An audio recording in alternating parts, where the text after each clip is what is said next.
Now देखिए, अब जैसे इस क्वेश्चन में क्या लिखा है, फाइंड द रूट्स लिखा हुआ है, इसमें सॉल्व द इक्वेशन नहीं लिखा हुआ, तो तब भी क्योंकि देखो ये इक्वल टू 0 दिया है, इसका मतलब this question is based on quadratic equation. क्यों कि इसमें आपका लिखना एक तो क्वाड्रेटिक इक्वेशन, और अगर खाली क्वाड्रेटिक इक्वेशन नहीं लिखा होता, खाली इक्वेशन, तो रूट्स आपको दिया होगा। पहचान इसकी आइडेंटिफिकेशन ये है। अब देखो मैंने वही कहा था, आप अपने दिमाग में अभी आप प्रैक्टिस लेवल में हो, तो आप सबसे पहले आपका देखो आईडी यूज, और जो एक माइनस है देखो इसमें देखो हाईएस्ट पावर आपका देखो 2 है उधर, और नंबर ऑफ टर्म्स आपका देखो ना ये आपका 3 है।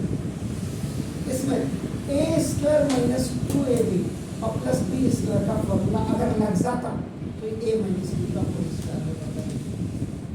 हाईएस्ट पावर 2 होगी तो 2 रूट्स लिख लेंगे, हाईएस्ट पावर 3 होगी तो 3 रूट्स लिख लेंगे, हाईएस्ट पावर 4 होगी तो 4 रूट्स लिख लेंगे। याद रखिएगा, इसलिए 9th में रिमाइंडर थ्योरम, फैक्टर थ्योरम्स को पढ़ाया जाता था। चलिए इसका मतलब ये तो x का स्क्वायर बन गया, और ये आपका रूट 18 का, तो इसका मतलब रूट 18 यहाँ कहीं नहीं है। इसका मतलब देखो आईडी इज फेलियर, जब आईडी फेल हो गई अब हमारे पास दूसरा मिडिल टर्म स्प्लिटिंग आता है। तो मिडिल टर्म स्प्लिटिंग आता है, इसको चेक कर लेते हैं। देखिए तो ना मिडिल टर्म स्प्लिटिंग, इसका मतलब अब हमारे हिसाब से ये फर्स्ट मेथड आपका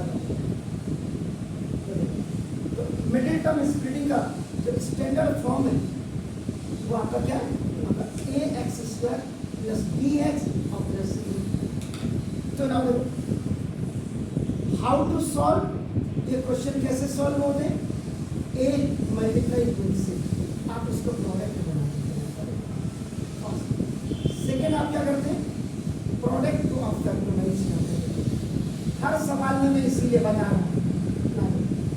और जब आपने फैक्टराइज किया तो देन यू आपका गो फॉर द फैक्टर्स, इसके क्या क्या फैक्टर्स आए,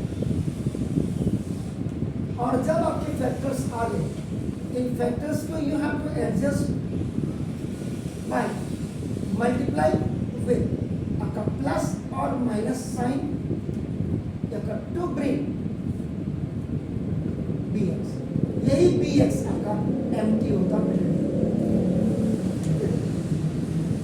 तो नाउ देख इसके आगे से आप लिख लीजिए ना 18 बन जाए,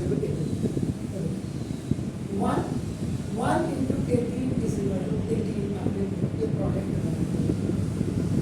अब देखिए 18 को आप फैक्टराइज करिए, 2 9 जा 3 3 जा 3 1 जा, this is the second step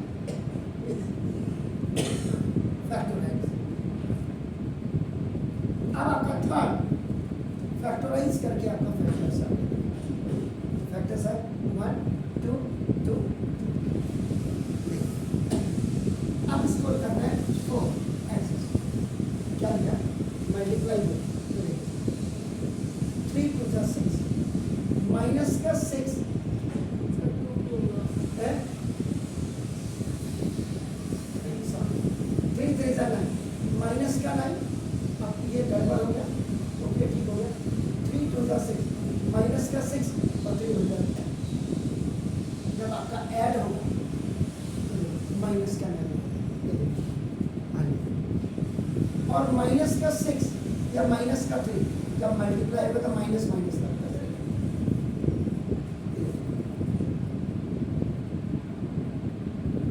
अब देखिए यहाँ पे माइनस माइनस का प्लस, इसका मतलब काम कर रहा है। तो देखिए अब आप करेंगे x square minus 6x minus 3x plus 18 equal to 0।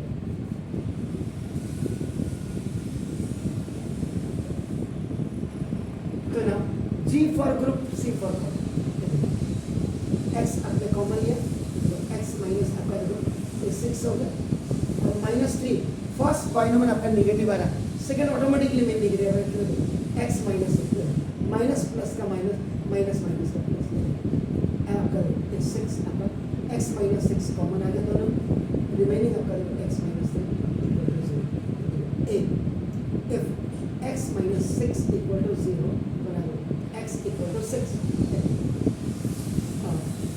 B if x minus 3 equal to 0 so now x is equal to 0.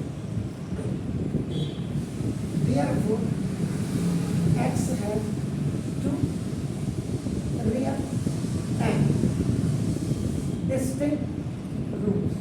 और this ये आपका हो गया यानी कि x की जो एक वैल्यू अल्फा होती है वो 6 आ गई, x की जो दूसरी वैल्यू रूट होती है ये आपका